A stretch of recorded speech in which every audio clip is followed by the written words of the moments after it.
Hi guys and welcome back. So today I'm going to be showing you how to make this lemon and white chocolate bread pudding. Let's begin. So to get started on this recipe, you want to grab yourself a mixing bowl and then make the liquid mix. So simply take your milk and your double cream and place them both into the same bowl, not forgetting to add in the vanilla extract and your eggs, and then just add in the lemon curd. I'm using a homemade one, but feel free to use a store-bought one if that's all you can get your hands on.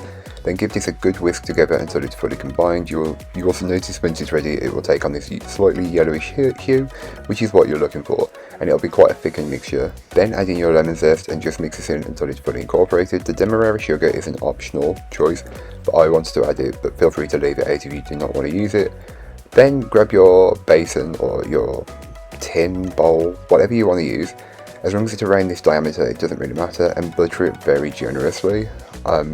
Just get as much butter in there as possible, then scatter over some white chocolate chips. And again, this bit is optional, you could just add in the bread, but I always add chocolate to the base as this will caramelize slightly. Place your bread in there, which has been generously buttered, and just get it as level as possible. Then scatter over some more white chocolate chips, because this is a white chocolate and lemon, not just lemon.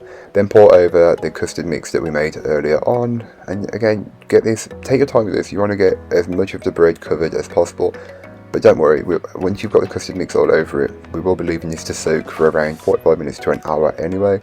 So then just cover with some cling film and let it sit for as long as possible, and this will help the bread absorb all of that liquid mixture.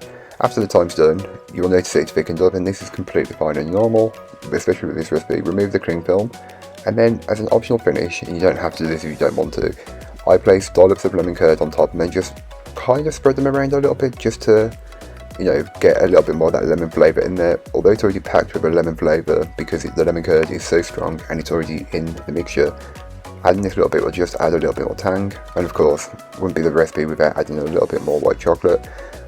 Then you can place this into your preheated oven and bake it off. I recommend doing this just before you intend on serving it. I know it doesn't look pretty, it looks burnt, but trust me, this smelled so good and it tasted even better. So definitely recommend eating this while it's warm, but sometimes eating it cold is okay as well. Place a portion into a bowl and just enjoy it on its own if you wanted, or you could add ice cream. The choice is really up to you.